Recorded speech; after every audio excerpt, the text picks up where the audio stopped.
के करा से लागल बा बताइए राजा जी। दिलवा के करा से लागल बा बताइए राजा जी।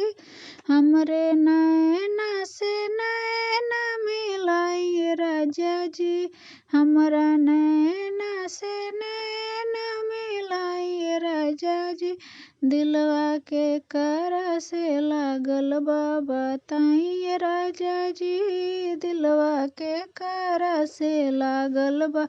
हमरा ओठवा से ओठवा सटाइए राजा जी।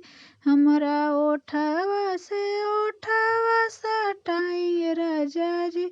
दिलवा के करा से लागल बा बताइए राजा जी। दिलवा के करा से लागल बा। हमरा कमर से कमर सटाइए राजा जी। हमरा कमर से कमर सटाइए राजा जी।